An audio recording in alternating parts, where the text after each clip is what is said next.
In this exercise, we'll create a dashboard report that can be viewed by a mobile device through a web browser. Okay, so to get started with our mobile dashboard, let's open up Template Library from the Project Explorer and just select that template out of the real-time category.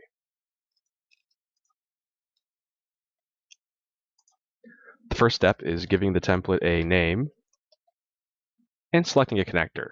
Because this template's in the real-time category in the library, it uses a real-time connector. And like most real-time templates, it can only run in scheduled mode, which produces reports automatically in the background. In the next step, we'll add tags from the process. And so in my example, I'll use the mixer and extruder equipment in the XLRDA connector. And at this point, we can control a little bit of the formatting of the dashboard as well. So we can name the pages in it, and we can also set the captions that appear next to each data point. The last step in the library for this one is adding a schedule. For a mobile dashboard, it probably makes sense to refresh it pretty frequently, so I'll change the default schedule from day down to 15 minutes. And when we finish the template in the library, it's added to the project, and because we used a template that runs in scheduled mode, the library has also added a schedule to update the template automatically. So here for this mobile dashboard, there are 4 actions associated with it. First, the report's updated, then its various pages are published out as web files. And you'll notice the frequency with which these actions occur is the time that we selected in the library, 15 minutes. So if we wanted to, we could slow down or speed up the refresh rate of this dashboard by changing the time-based condition of each of its actions.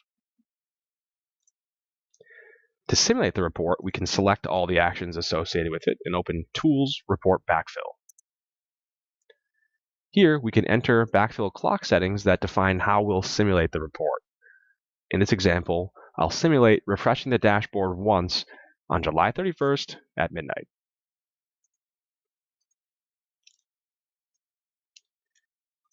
Once we've done the backfill, we can close Schedule Designer, and we can view the dashboard in a browser by opening up the index page in the project's web folder. By default, this is a subdirectory of your project, but it can be moved anywhere on your network. If we open up that index page, you can see that the layout is pretty suited to mobile displays. There's a lot of contrast, the font's very large, and there are 2 large hyperlinks on the index page to each of the other report pages. The snapshot page is where the data is collected, and you can see that the captions we selected in the library are here, and our page names are as well. The dashboard page is a visualization of the data on the snapshot page. However, the formatting and the content of this dashboard is a little bit generic, so if we wanted to edit that, we could do it by opening up the template from the Project Explorer. And you can see that in the template, this formatting is all Excel's standard features. We can basically change the font and coloration of all these cells. We can edit the hyperlinks here. We can add more pages. And we can also control the captions.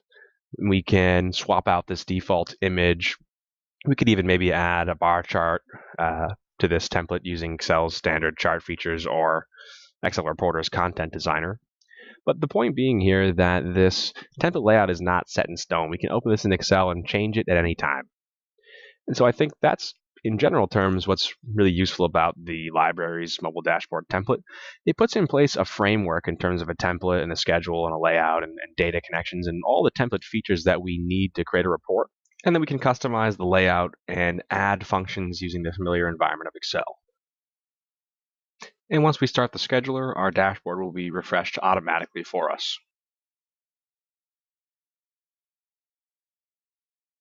For more information, visit us online at www.scitech.com.